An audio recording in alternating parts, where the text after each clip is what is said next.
வணக்கம். இன்னைக்கு நாம ஒரு டைம் டிராவல் போக போறோம். நம்மளோட பயணம் சென்னை பக்கத்துல இருக்கிற குடியம் குகைகளுக்கு. முதல்ல பல லட்சம் வருஷங்களுக்கு முன்னாடி போய் இந்த குகைகள் எப்படி உருவாச்சுன்னு பார்ப்போம்.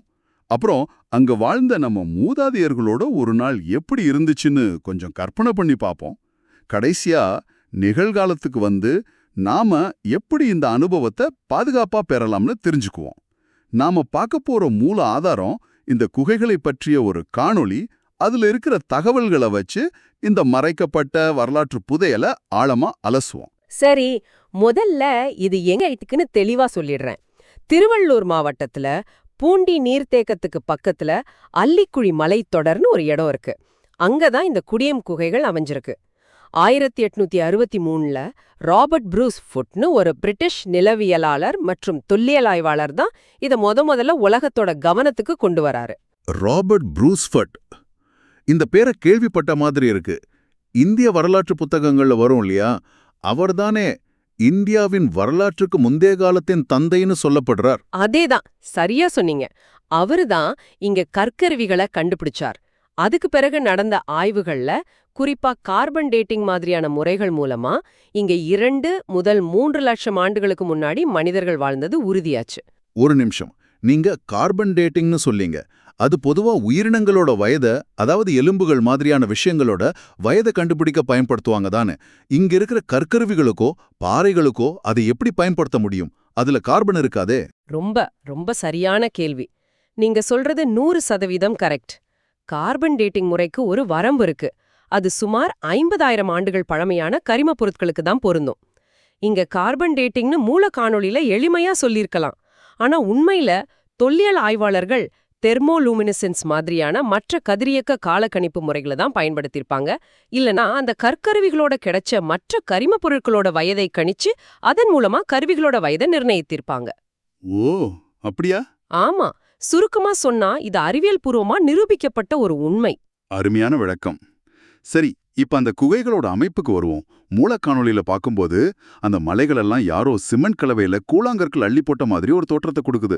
அது ரொம்ப வித்தியாசமா இருக்கு. அதோட புவியியல் ரகசியம் என்ன? இந்த பாறைகள் இருக்குன்னு ஆய்வுகள் சொல்லுது. பல லட்சம் வருஷங்களுக்கு முன்னாடி இப்ப மலைகளா இருக்கிற இந்த பகுதி ஒரு பெரிய வேகமான நதிப்படுகையா இருந்திருக்கணும். என்னது, இந்த முழு மலையுமே ஒரு காலத்துல ஒரு பெரிய ஆத்தோட படுகையா இருந்திருக்குன்னு சொல்றீங்களா? நம்பவே முடியலையே. ஆமா, கற்பனை பண்ணி பாருங்க. ஒரு பெரிய வெள்ளப்பெருக்குல ஆயிரக்கணக்கான கூழாங்கற்கள், மணல், களிமண் எல்லாம் அடிச்சிட்டு வரப்படுது. காலப்போக்குல அந்த அழுத்தம் காரணமா இது எல்லாம் ஒன்னோட ஒன்னு சேர்ந்து இறுகி ஒரு பிரம்மாண்டமான பாறையா மாறுது. அப்புறம் புவியியல் மாற்றங்களால அது ஒரு மலையா உயருது. இதுதான் நடந்திருக்கு. ஆச்சரியமா இருக்கே.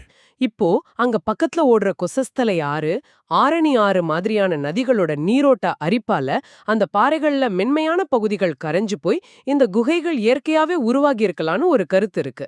அப்போ இயற்கையே அவங்க வாழ்றதுக்கு வீட்டையும், அந்த வீட்டு வாசல்லையே அவங்க ஆயுதம் செய்யறதுக்கு தேவையான மூலப்பொருட்களையும் கொடுத்திருக்கு. என்ன ஒரு ஆச்சரியமான விஷயம். மிகச் சரியா சொன்னீங்க. இதுதான் புவியியலையும் மனித வரலாற்றையும் இணைக்கிற புள்ளி. சரி, அப்போ அந்த 2.5 லட்சம் வருஷத்துக்கு முன்னாடி வாழ்ந்த மனிதர்களோட வாழ்க்கை எப்படி இருந்திருக்குன்னு பாப்போமா? கண்டிப்பா. அதுதான் எனக்கு ரொம்ப ஆர்வமா இருக்கு. இந்த குகைகளை அவங்க எதுக்கெல்லாம் பயன்படுத்தினாங்க? முதல்ல இது அவங்களுக்கு ஒரு பாதுகாப்பான கோட்டை மாதிரி. அடமழை, சுட்டெரிக்கிற வெயில், அப்புறம் முக்கியமா கொடிய விலங்குகள் கிட்ட இருந்து தப்பிக்க இது ஒரு சிறந்த உறைவிடம். ஆனா விஷயம் அதோட முடியல. இங்க இருக்கிற சில குகைகள் ரொம்ப பிரம்மாண்டமானவே. ஒரே நேரத்துல நூற்றுக்கணக்கான, சில சமயம் ஆயிரக்கணக்கான மக்கள் கூட ஒரு குழுவா தங்கியிருக்க முடியும்னு சொல்றாங்க. என்னது, ஆயிரக்கணக்கான மக்களா? ஒரு நிமிஷம், இது எனக்கு ஒரு புது பார்வையை கொடுக்குது. நாம ஆதி மனிதர்கள்னா எங்கேயோ சிதறி சின்ன சின்ன குழுக்களா வாழ்ந்திருப்பாங்கன்னு தான் நினைப்போம். ஆனா நீங்க சொல்றத கேட்டா இது ஒரு குகை என்பதை விட ஒரு வரலாற்றுக்கு முந்தைய கால அப்பார்ட்மெண்ட் காம்ப்ளெக்ஸ் மாதிரி தெரியுது. அவ்வளோ பெரிய சமூகத்தை நிர்வகிக்க அவங்களுக்குள்ள எல்லாண்ட அமைப்பு இருந்திருக்க முடியும். இதுதான் இங்க இருக்கிற முக்கியமான ஆய்வு புதிர்கள்ல ஒண்ணு. ஆயிரக்கணக்கான பேர் ஒன்னா வாழும்போது அவங்களுக்குள்ள நிச்சயம் ஒரு சமூக கட்டமைப்பு இருந்திருக்கணும். உணவு சேகரிக்க, வேட்டையாட, குழந்தைகளை பாதுகாக்க, வேலைகளை பகிர்ந்துக்கன்னு சில எழுதப்படாத விதிகள் இருந்திருக்கலாம். இது ஆதி மனிதர்கள் வெறும் நாடோடிகள் மட்டுமல்ல, அவங்க ஒரு பெரிய சமூகமாக வாழத் தெரிந்தவர்கள்ங்கிறதுக்கான ஒரு வலுவான சான்று. சரி, அவங்களோட தொழில்நுட்பம், அதாவது அந்த கற்கருவிகளை பத்தி இன்னும் கொஞ்சம் சொல்லுங்களேன். அது பார்க்க எப்படி இருக்கும்? இன்னைக்கு இருக்கிற ஒரு கத்தியோட அதை ஒப்பிட முடியுமா? இல்ல அது முற்றிலும் வேற மாதிரி இருக்குமா? நல்ல கேள்வி. நவீன கத்திகளோட ஒப்பிட முடியாது. ஆனா அதோட அடிப்படை நோக்கம் ஒண்ணுதான். இங்க கிடைச்ச கருவிகள் பெரும்பாலும் கூழாங்கற்களை உடைச்சு செஞ்சது. ஒரு கூழாங்கல்ல இன்னொரு கல்லால வேகமா தட்டும்போது அது சில்லு சில்லா உடையும். அப்படி உடையிற ஒரு துண்டுக்கு ரொம்ப கூர்மையான முனை இருக்கும். இத ஃப்ளிண்ட் நாப்பிங் டெக்னிக்னு சொல்லுவாங்க. ஓ, ஃப்ளிண்ட் நாப்பிங். ஆமா. இத வச்சுதான் அவங்க விலங்குகளோட தோலை உரிக்கிறது, மாம்சத்தை வெட்டுறது, தற்காத்துக்கிறதுன்னு எல்லாத்தையும் செஞ்சிருக்காங்க. அப்போ அவங்க வெறும் கூர்மையான கற்களை தேடி எடுக்கல, வேணுனே தங்களுக்கு தேவையான வடிவத்துல உற்பத்தி செஞ்சிருக்காங்க. ஒரு வகையில இதுதான் உலகின் முதல் தொழில்நுட்ப புரட்சியா இருந்திருக்குமோ? நிச்சயமா. இது ஒரு மிகப்பெரிய அறிவார்ந்த பாய்ச்சல். இங்க கண்டெடுக்கப்பட்ட சில கருவிகளை நீங்க பூண்டி அருங்காட்சியகத்துல பார்க்கலாம். அது மட்டும் இல்ல, இந்த குடியம் குகைகள் பக்கத்துல இருக்கிற இன்னொரு முக்கியமான பழங்கற்கால தளமான அத்திரம்பாக்கத்தோட தொடர்ச்சியா இருக்கலாம்னு ஒரு கருத்து இருக்கு. அத்திரம்பாக்கம். ஆமா, அத பத்தி மூலக்காணொளியில குறிப்பிட்டிருந்தாங்க. அதோட முக்கியத்துவம் என்ன? ஏன் இந்த ரெண்டு இடங்களும் இணைச்சு பார்க்கறாங்க? அத்திரம்பாக்கம் குடியம் குகைகளை விட பழமையானது. கிட்டத்தட்ட 15 லட்சம் ஆண்டுகள் பழமையான கற்கருவிகள் அங்க கிடைச்சிருக்கு. அது இந்தியாவிலேயே மிக முக்கியமான தொல்லியல் தளங்கள்ல ஒண்ணு. 15 லட்சம் வருஷமா? ஆமாம். இப்படி யோசிச்சு பாருங்க. அத்திரம்பாக்கம் லட்சக்கணக்கான கருவிகளை உற்பத்தி செஞ்ச ஒரு பெரிய தொழிற்சாலை பகுதியா இருந்தா, குடியம் குகைகள் அங்க வேலை செஞ்ச மனிதர்கள் வாழ்ந்த வீடுகளா அல்லது குடியிருப்பு பகுதியா இருந்திருக்கலாம். ரெண்டுக்கும் நடுவுல வெறும் 15 கிலோமீட்டர் தூரம்தான். வாவ்! இது ஒரு முழுமையான நாகரிகத்தோட சித்திரத்தை கொடுக்குது. ஒரு இண்டஸ்ட்ரியல் ஏரியா, ஒரு ரெசிடென்ஷியல் ஏரியா, இது ஒரு ப்ரீஹிஸ்டாரிக் நகரம் மாதிரி இருக்கு. நம்ம மூதாதையர்கள் வாழ்ந்த அந்த இடத்துல நாமளும் இன்னைக்கு கால் வைக்க முடியும்னு நினைக்கும் போதே உடம்பு சிலிர்க்குது. அந்த அனுபவத்தை நிஜமாக்க இப்போ என்ன வாய்ப்புகள் இருக்கு? நிச்சயமா இருக்கு. தமிழ்நாடு அரசு நவம்பர் 2024ல ட்ரெக் தமிழ்நாடுன்னு ஒரு அருமையான முன்னெடுப்பை கொண்டு வந்திருக்காங்க. தமிழ்நாட்டுல மறைஞ்சிருக்கிற மலைகள், குகைகள், நீர்வீழ்ச்சிகள்னு பல இடங்களுக்கு மக்கள் பாதுகாப்பான முறையில மலையேற்றம் போக வழிவகை செய்யறது தான் இதோட நோக்கம். ஓ, ட்ரெக் தமிழ்நாடு. ஆமா. அப்படி அவங்க அடையாளம் கண்ட 40 வழித்தடங்கள்ல குடியம் குகைகளும் ஒன்னு. இது எளிதான வகையைச் சேர்ந்த ட்ரெக். அப்போ இது ஒரு அதிகாரப்பூர்வமான மலையேற்றம். யார் வேணாலும் போகலாமா? இது எப்படி வேலை செய்யுது? முன்பதிவு எப்படி பண்றது? பாதுகாப்பு வசதிகள் எப்படி? ட்ரெக் தமிழ்நாடு இணையதளத்துல ஆன்லைன் மூலமா ரொம்ப சுலபமா முன்பதிவு செஞ்சுக்கலாம். பெரியவங்களுக்கு 950 ரூபாயும், சிறியவங்களுக்கு 550 ரூபாயும் கட்டணம். இதுக்கு ஜிஎஸ்டி தனி. இதுல சிறப்பான விஷயம் என்னன்னா, வழிகாட்டிகளா அங்க இருக்கிற உள்ளூர் பழங்குடியின மக்களையே நியமிச்சிருக்காங்க. ஓ, அது ரொம்ப நல்ல விஷயம். ஆமா, அவங்களுக்கு அந்த காட்டை பத்தி உள்ளங்கை நெல்லிக்கனி மாதிரி தெரியும். எந்த இடத்துல என்ன விலங்கு வரும், எந்த செடி பாதுகாப்பானது, எந்த பாதை சுலபமானதுன்னு அவங்களோட அனுபவ அறிவு நம்ம பயணத்தை ரொம்ப பாதுகாப்பானதா மாத்துது. இது அவங்களுக்கு ஒரு வாழ்வாதாரத்தையும் ஏற்படுத்துது. இது கேட்கவே ரொம்ப நல்லா இருக்கு. சரி, நாம இப்போ அவங்களோட வீட்டுக்கு, அதாவது காட்டுக்குள்ள போறோம். அங்க ஏற்கனவே பல வனவிலங்குகள் வாழ்ந்துட்டு இருக்கு. ஒரு மரியாதையான விருந்தாளியா நாம நடந்துக்க என்னென்ன விஷயங்களை மனசுல வச்சுக்கணும்? ரொம்ப முக்கியமான கேள்வி. முதல்ல அங்க என்னென்ன உயிரினங்கள் இருக்குன்னு தெரிஞ்சுக்கணும். புள்ளிமான்கள், காட்டுப்பன்றிகள், முள்ளம்பன்றிகள், மயில்கள்னு பார்க்க அழகா இருக்கிற விலங்குகளும் இருக்கு. அதே சமயம் கட்டுவிரியன், நாகப்பாம்பு மாதிரியான விஷ ஜந்துகளும் இருக்கு. அப்போ வழிகாட்டிகள் சொல்றத கேட்கறது ரொம்ப அவசியம். அதான் முக்கியம். அவங்க அறிவுரைகளை மீறவே கூடாது. சரி, நாம பின்பற்ற வேண்டிய முக்கியமான விதிகள் என்னென்ன? முதல் விதி லீவ் நோ ட்ரேஸ். அதாவது நாம அங்க போனதுக்கான எந்த அடையாளத்தையும் விட்டுக்கு வரக்கூடாது. குறிப்பா பிளாஸ்டிக் பாட்டில்கள், கவர்கள் எதையும் அங்க வீசக்கூடாது. 2வது, காட்டுக்குள்ள கிடைக்கிற எந்த பழத்தையோ செடியையோ பறிச்சு சாப்பிடக்கூடாது.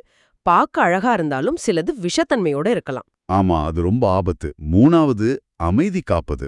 நாம போடுற அதிகப்படியான சத்தம் விலங்குகளை தொந்தரவு செய்யும். 4வதா, குரங்கு மாதிரியான விலங்குகளுக்கு உணவு கொடுக்க கூடாதுன்னு மூலக்காணொளியில ரொம்ப அழுத்தமா சொல்றாங்க. ஆனா நிறைய பேர் அதை ஒரு புண்ணிய காரியமா நினைச்சு செய்யறாங்களே, அது ஏன் அவ்வளவு பெரிய தப்பு? அது கருணை மாதிரி தெரிஞ்சாலும் நாம அந்த விலங்குகளுக்கு செய்யற மிகப்பெரிய துரோகம். நீங்க ஒரு குழந்தைக்கு தினமும் சாக்லேட் மட்டுமே கொடுத்து வளர்த்தா என்னாகும்? அது சத்தான சாப்பாட்டை தேடாது, சாக்லேட்டுக்காக உங்களையே சார்ந்திருக்கும், கிடைக்கலன்னா அடம் பிடிக்கும். ஆமா, அது சரிதான். அதே கதை தான் இங்கேயும். நாம உணவு கொடுக்க ஆரம்பிச்சா விலங்குகள் தங்களோட இயல்பான உணவு தேடும் திறனை இழந்துடும். இது சட்டப்படி குற்றம்னு கூட சொன்னீங்க. இது நிறைய பேருக்கு தெரியாதுன்னு நினைக்கிறேன். இதுக்கு என்ன காரணம்? வெறும் பழக்கத்தை மாத்துறதுக்காகவா இல்ல வேற பெரிய ஆபத்து இருக்கா? பெரிய ஆபத்து இருக்கு. உணவுக்காக மனிதர்களை சார்ந்திருக்கிற விலங்குகள் உணவு கிடைக்காத போது மனிதர்களையே தாக்க ஆரம்பிக்கும். அதனாலதான் வனவிலங்கு பாதுகாப்பு சட்டத்தின்படி இது குற்றமாக அறிவிக்கப்பட்டிருக்கு. நாம அவங்களோட வாழ்க்கையில குறுக்கிடாம தூரத்திலிருந்து ரசிக்க கத்துக்கணும். இது தெளிவா புரியுது. சரி, நான் ரொம்ப ஆவலா இருந்த பகுதிக்கு வர்றேன். மூல காணொலியில தேனீகளை பத்தி ஒரு விஷயம் சொன்னாங்க. அது ஒரு ஃபேண்டசி சினிமாவுல வர்ற மாதிரி இருந்துச்சு. அங்க இருக்கிற மக்கள் தேனீக்களை மண்ணாட்சி அம்மன்கிற தெய்வத்தோட காவலர்களா பாக்குறாங்களாம். அதுக்கு பின்னாடி இருக்கிற கதை என்ன? ஆமா, உள்ளூர் பழங்குடி மக்களுக்கு அந்த காடு ஒரு தெய்வம். அங்க இருக்கிற மண்ணாட்சி அம்மன்கிற வன தேவதையா உங்க குலதெய்வமா வணங்குறாங்க. இந்த குகைகள்ல இருக்கிற ராட்சச தேன்கூடுகள்ல உள்ள தேனீக்களை அந்த அம்மனோட படை வீரர்கள் இல்லனா காவலர்களா நம்புறாங்க. ஓ, இது வெறும் நம்பிக்கை மட்டுமல்ல, அதுக்கு பின்னாடி ஒரு ஆச்சரியமான அறிவியலும் இருக்கு. அப்படியா? அதாவது தேனீகளுக்குன்னு ஒரு செக்யூரிட்டி சிஸ்டம் இருக்கு. அதுவும் ஃபெரோமோன்ஸை வச்சு வேலை செய்யுதுன்னு சொல்றீங்க. இயற்கையோட தொழில்நுட்பம் நம்மளை எப்போதுமே ஆச்சரியப்படுத்துது. நிச்சயமா. அந்த தேனீக்கள் ஒரு நுட்பமான பாதுகாப்பு அமைப்பை கொண்டிருக்கு. முதல்ல சில ஸ்கவுட் தேனீக்கள் மட்டும் கூட்டிலிருந்து வெளியே வந்து பார்வையாளர்களை கண்காணிக்கும். கண்காணிக்குமா? ஆமா. வர்றவங்களால எந்த ஆபத்தும் இல்ல, அவங்க அமைதியா போறாங்கன்னு தெரிஞ்சா அதுகளும் அமைதியா திரும்பி போயிடும். ஆனா யாராவது அந்த கல்ல தட்டினாலோ கூட்ட கலைக்க முயற்சி செஞ்சாலோ அந்த முதல் ஸ்கவுட் தேனீக்கள் ஃபெரோமோன் அப்படிங்கிற ஒரு ரசாயன வாசனைய காத்துல பரப்பும். அது ஒரு அலாரம் மாதிரி வேலை செய்யுமா? கிட்டத்தட்ட ஒரு பயோலாஜிக்கல் அலாரம் மாதிரி தான். அந்த வாசனை கிடைச்ச அடுத்த நொடி கூட்டுல இருக்கிற ஆயிரக்கணக்கான தேனீக்களும் அதை ஒரு தாக்குதல் சிக்னலா எடுத்துக்கிட்டு கூட்டமா வந்து தாக்கும். அடேப்பா! ஒரு முறை அனுமதி இல்லாம உள்ள போன 50 மாணவர்கள் இந்த தேனீக்களால தாக்கப்பட்ட சம்பவமும் நடந்திருக்கு. அதனால அமைதியையும் அந்த இடத்துக்கான மரியாதையும் கடைப்பிடிக்கிறது நம்ம உயிருக்கே நல்லது. அப்போ குடியம் குகைகளுங்கிறது வெறும் பாறைகளும் வரலாற்று தடயங்களும் இருக்கிற இடம் மட்டும் இல்ல. அது மனித வரலாறு, புவியியல், வனவிலங்குகள், உள்ளூர் மக்களோட நம்பிக்கைன்னு பல அடுக்குகளை கொண்ட ஒரு உயிரோட்டமான இடம். ஆமா, நாம அங்கு போறது ஒரு டூரிஸ்ட் ஸ்பாட்டுக்கு போற மாதிரி இல்ல. பல லட்சம் வருஷமா பாதுகாக்கப்பட்டு வர்ற ஒரு பொக்கிஷ சாலைக்குள்ள நுழையிற மாதிரி. ட்ரெக் தமிழ்நாடு மூலமா நமக்கு அந்த வாய்ப்பு கிடைச்சிருக்கு. ஆனா அதோட இயற்கையையும் வன உயிரினங்களையும் உள்ளூர் கலாச்சாரத்தையும் மதிக்க வேண்டியது நம்மளோட தலையாய கடமை. இந்த உரையாடல் முழுக்கவே ரொம்ப ஆச்சரியமா இருந்துச்சு. நாம வெறும் குகைகளை பத்தி பேச ஆரம்பிச்சு ஒரு ப்ரீ ஹிஸ்டாரிக் நகரத்தோட வாழ்க்கை முறை வரைக்கும் பார்த்திருக்கோம். இறுதியா உங்களுக்கு ஒரு சிந்தனை. மூல காணொளியில கல் தோன்றி மண் தோன்றா காலத்தே முன் தோன்றிய மூத்த குடி தமிழ்குடி என்பதற்கான அடையாளங்களில் இதுவும் ஒன்று. ஆனால் இது உலக அதிசயங்களைப் போல் பரவலாக அறியப்படவில்லை அப்படின்னு ஒரு கருத்தை முன்வைக்கிறாங்க. இது ஒரு முக்கியமான கேள்வியை எழுப்புது. ஒரு வரலாற்று சின்னம் உலகத்தோட கவனத்தை ஈர்க்க என்ன தேவைப்படுது? பிரம்மாண்டமான கட்டமைப்பா, இல்ல அது சுத்தி சொல்லப்படுற கதைகளா, இல்ல வெறும் மார்க்கெட்டிங்கா? கரெக்ட். குடியம் குகைகள் மாதிரி இன்னும் வெளியே தெரியாம இருக்கிற பொக்கிஷங்களோட கதைகளை அடுத்த தலைமுறைக்கு கொண்டு சேர்ப்பதுல உங்களுக்கும் எனக்கும் என்ன பங்கு இருக்குன்னு கொஞ்சம் யோசிச்சு பாருங்க.